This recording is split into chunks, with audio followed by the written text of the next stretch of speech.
What is going on, everybody? Welcome back to College Football Talk with Peter Burtonette. In this video, I'm bringing you my breakdown of the Week 6 action. There were some huge upsets, a big win by a team that many think is potentially either the number one team or the number two team in the country. But before I get into everything from this past week of college football, if you go on to enjoy and want to see more videos like this, please feel free to leave a like, consider subscribing to the channel, and turn on those post notifications so you're always up to date whenever I upload. Before I get into it though as well, going over my picks from this week, I went from last week, I went 12-2, brings me to 47-27 on the season. A lot worse against the spread. I went 1-2 last week, 11-22 on the season. So hopefully this coming week, I'll do a little bit better. That'll be my next video previewing week 7. But first thing, major fraud alert for both Texas and Penn State. Number 9 Texas was upset by Florida 29-21 in the Swamp. For Arch Manning, it wasn't a pretty day at the office. He went 16 for 29, 263 yards, 2 touchdowns, but also 2 interceptions. So I will say his coach was out there defending him, Steve Sarkisian, saying, playing your first 2 road games at the Shoe and at the Swamp, at Ohio State and at Florida are 2 really tough places. But the scrutiny continues to be dialed up for Arch. I think, he's still a freshman quarterback. I know there are some things, how high was the level of competition in high school? Are the expectations too high for him? I think it's still kind of early to really know for sure. It is starting to get in that territory, though, where I think if he wants to remain the starter at Texas and to reach some of the potential that's been pushed on him, he's going to have to start delivering for the Longhorns. DJ Lagway, though, was a renaissance. He was on a renaissance, I guess, this past week. He went 21 for 28, 298 yards, 2 touchdowns, and and only 1 interception. Dallas Wilson, the star freshman receiver, was finally available this week, and he went off. He had 6 receptions for 111 yards and 2 touchdowns. I think for the Gators offense, if those 2 can roll and get working the way they did this past week, that's going to be really dangerous. I know they've got still remaining the toughest schedule probably in college football, but this is an offense that could keep them in some of those games and give them a chance to win those. And the Gators defense as well, they had 6 sacks.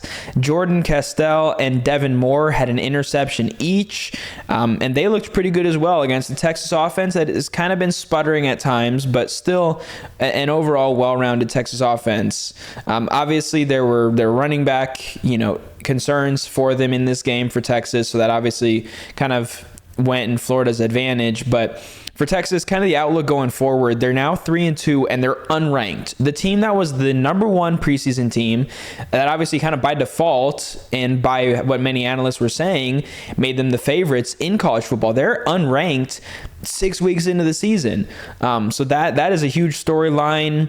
The question here is, will the college football playoff favorites even make the college football playoff? I mean, that is a genuine question. They still got that neutral site game. Obviously, Red River coming up next against Oklahoma. They've got Vanderbilt at home. They've got number 5 Texas A&M at home. They've got number 10 Georgia on the road. So you lose one of those, you're in shaky territory. That's 3 losses. You lose 2, you're out for sure. So Texas really, from this point on, probably has to win out. Or if they do lose one of those, they're going to have to hope for help elsewhere. Now for Florida, will Billy Napier save his job fully? Once again, back up against the wall. This is the type of game where you lose this one, you could be fired mid-season if you're Billy Napier. But he wins this game, gets kind of some of that momentum again, saves his job at least for a little while longer. Again, that rest of the schedule, I'll pop it up here on screen. I've kind of repeated it week to week and certainly in the preseason, but a lot of tough games left on the Florida schedule. Can they find a way to make the college football playoff? I doubt it. They're going to have to win out, and that I don't see that happening, even as good as they looked in this game against Texas. But for Florida, it's a big win. Napier saves his job for the time being, and this one was an upset, but it wasn't as shocking as the next game I'm going to talk about. That is obviously UCLA over Penn State. The Bruins, as 24.5-point underdogs, pulled the 42-37 win at home in the Rose Bowl. Nico Iamaleava finally kind of silences some of that criticism that he's had really going back to last year, but especially this season as well. Starting 0-4 at UCLA, the head coach getting fired, Deshaun Foster, Tim Skipper comes in, Jerry Neuheisel comes in as the offensive coordinator, a hero for the Bruins as a player, leads this Bruins offense against what was supposed to be one of the top defenses in college football. And I still think, as somebody who is obviously has strong allegiances to Ohio State football, I'm not going to sit here and bash Jim Knowles or even this Penn State defense. Now, in this game, yes, they deserve some criticism. They did not play well. They allowed 5 touchdowns to Iamaleava, and there are certainly some things they need to address. But Jim Knowles is still one of the best defensive coordinators in college football. I don't know. Is this a blip, or is this what Penn State's defense is going to look like? Because they looked pretty good against Oregon. They didn't do enough, but they looked pretty good. But then this game just all kind of fell apart. Now, is that having to go all the way out west to play this game? I don't think that can be an excuse in the Big Ten. Maybe it is, but Ohio State went out there against a better team, you would think, Washington compared to UCLA, and took care of business. So I don't think that's the issue here. We'll see if Michigan can do the same as well this week. I think that would further kind of be to Penn State's detriment if Michigan can go into USC and get a win there. But overall, I mean, it was a dominant start too. Bruins led 27-7, I think, at halftime or at some point in the second quarter. The Nittany Lions did rally, but they couldn't rally all the way in this one. Kind of, again, it's been, I don't know if it's a factor of these two guys, maybe it's the offensive line in front of them that's not doing as well, or defense is kind of keying in on them. But the really good, talented Penn State running back duo of Nick Singleton and Katron Allen was held under 100 yards. Drew Aller rushed for 78 yards, and he had a pretty efficient day passing the ball, 19 for 26, just 200 yards and 2 touchdowns, but didn't quite do enough to get them over the edge. I mean, that's a really good offensive game, over 275 total yards. But then Katron Allen rushed for 50 yards. He did get 2 scores, and then Singleton only rushed for 39 yards. So your 2 running backs rushed for just under 90 yards. And for Penn State, their road is not going to really get any. They've still got at Iowa, then they get a bye, then they're at number 1 Ohio State, who, I mean, those 2 teams are going totally different directions. Ohio State continues to steadily ascend and look better, I think, week after week, and Penn State looks worse week after week, and they're still very unproven. That's a whole nother point we could talk about. Their 3 non-conference games that they had before that Oregon game. So Penn State, Texas, and Penn State also, not to mention, they also have a home game against number 7 Indiana. So it's only going to get tougher here. They've got Northwestern coming up next, but then after that, they've got those 3 games in a row with 1 bye sandwiched in there. So it's only going to get tougher for Penn State. They're going to have a chance, even against Northwestern, to kind of maybe silence some of this criticism if they can take care of business like we'd expect them to. And then getting a road win at Iowa, I think we'd see them get back into the top 25 then, setting up a top 25 matchup with Ohio State. But they're on win-out mode, just like Texas is, I think. I think Texas probably gets maybe a little bit more of the benefit of that with their schedule, but Penn State's schedule is pretty good. They're going to have Oregon on there. They're going to have Ohio State, and they're likely going to, they're going to have Indiana, I think. Those are 3 probably top 10 opponents, 3 quality opponents, but this is a massive stain on their resume, and it will be. Also, on Saturday, number 3 Miami stormed out to a 28-3 lead, and they held off what was kind of a furious Florida State comeback to end up winning 28-22. And let me just say, 27-23 was my prediction. Pretty close. I'd love to be exact, not quite, but pretty close there. Carson Beck, another great game for him. 20 for 27, 241 yards and 4 touchdowns.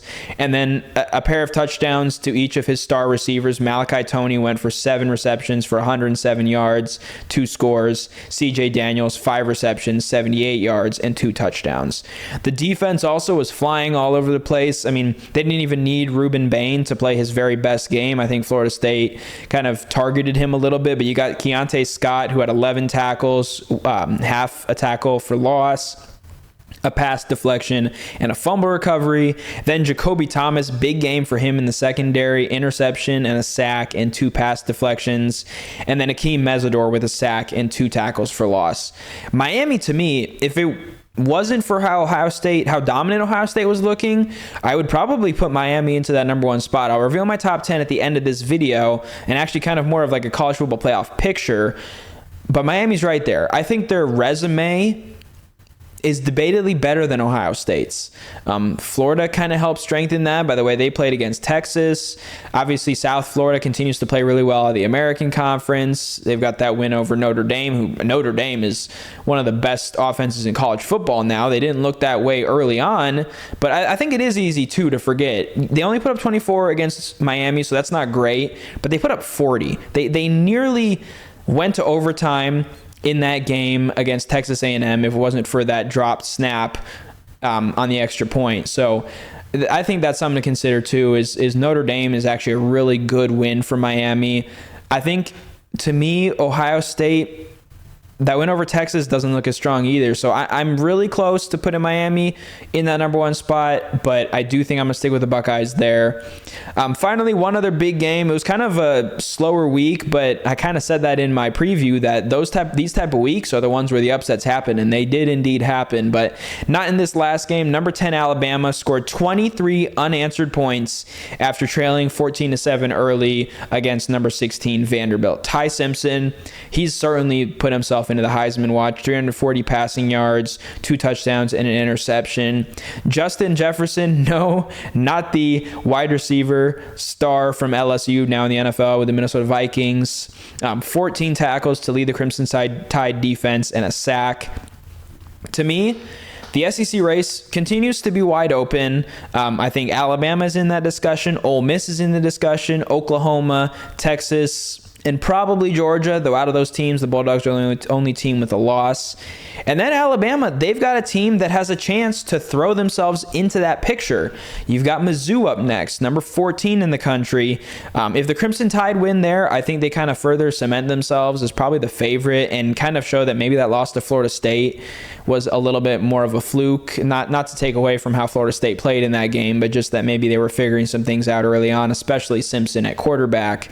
But that, for Mizzou, on the flip side, would be a huge win. They would put themselves among this list of contenders, probably knock Alabama down a rung, obviously, and kind of cement themselves with Ole Miss, Oklahoma, and Texas A&M. But what does the college football playoff picture look like? To me, I think Ohio State still is the number 1 team in the country. I think they have that win over a team that was number 1 in the country when they played them against Texas. I think they've looked really good in their games. Really, they kind of got off to a slow start against Ohio. But I think, and kind of similarly against Washington, but I think that's just because they run with a conservative game plan. They kind of unleashed Julian Sayin and Jeremiah Smith and Carnell Tate against Minnesota this past week. So Ohio State, to me, they're still the top team in college football, but Miami is right there. And if you're, comparing resume versus eye test versus dominance, they're pretty equal if you consider all those factors. So to me it's like a 1A and a 1B. Oregon is right there. They're not quite a 1C, but they're pretty close to those two teams. They're my number 3 team. Ole Miss at number 4. I've got Indiana at 5 just because of how dominant they looked, especially against Illinois, and then backing that up with a tough road win. They've got Oregon up next. That's a huge one. So in my rankings, number 3 versus number 5 this coming week. You've got Alabama at 6, Oklahoma at 7, Texas A&M at 8. Those 3 teams, all SEC teams, are very interchangeable to me. I could reorder those teams really in any way. Texas Tech at number 9. They're the top team out of the Big 12. And then Georgia at number 10. To me, the first 2 teams out are Georgia Tech and LSU. I'll explain why that's important in a second here, why that order especially is as well. And then out of the group of 5, this is going off of the AP poll, which normally is pretty close to what the selection committee goes with. You've got Memphis at 23 and South Florida at 24. North Texas is knocking on the door. More on South Florida and North Texas in my next video previewing Week 7, because those teams go head-to-head in a huge American Conference game. So what does the college football playoff picture look like going from the number 1 seed to kind of that number 12, and then number 11 is really the contested place because 12 is going to go to the group of 5 team. And then what team do I have kind of maybe number 12 in the rankings, but that kind of 13th team, first team out? Ohio State, automatic bid out of the Big Ten, just going off of highest ranking right now, not predicting the Big Ten championship yet. Number 2, Miami, also a conference champion there out of the ACC. Oregon at number 3, they're an at-large. Obviously, seeding does not go to conference champions this year. It's just based on the rankings. And then Ole Miss at number 4, the SEC champion. So 3 out of those 4 teams are projected or current conference leaders right now. And then those 4 teams would have a bye. Then we've got Indiana at number 5, also an at-large, Alabama, Oklahoma, and Texas A&M. Those 4 teams host. So you got Bloomington, Tuscaloosa, Norman, and College Station hosting games. You've got number 9, Texas Tech. So in my rankings right now, you'd have a Texas matchup there for number 8 versus number 9. Then you'd have Oklahoma against number 10, Georgia. And then this will probably look a little different because these 2 teams will play. But I could see them being separated this close when all is said and done. I have Georgia Tech as that next team. You know, they've gotten a couple good road wins. They survived at Wake Forest. They got a pretty good win over Colorado on the road. They have that win over Clemson. Clemson looked way better against North Carolina, although, you know, how good can we say North Carolina is? So number 12, then, the team that would play Indiana would be, let's just go with Memphis right now because they're the higher ranked team out of the highest ranked team out of the group of 5. But who is that first team out? To me, it's LSU. As I already kind of revealed, I guess, Georgia Tech would be that 11th team that would get in. The number 12 spot would go to that group of 5. And I think LSU, they're high ranked. They're right there. I would almost consider putting Tennessee in there instead, but either way, both of those teams are kind of first teams out. I think you kind of get to that point where those teams kind of have some questions. They have a loss that isn't, you know, a great loss, although LSU's, I guess, is to Ole Miss, so I could say their loss looks better, but they've had some offensive issues. I think they still got to figure that out. Tennessee, they have a better kind of rounded out resume, but they have a loss as well. So that's kind of my thoughts. Let me know in the comments below what you thought of week 6, what your rankings are, and what your college football playoff would look like right now. But that's all for this episode of College Football Talk. I'm your host, Peter Burnett, signing out. Peace.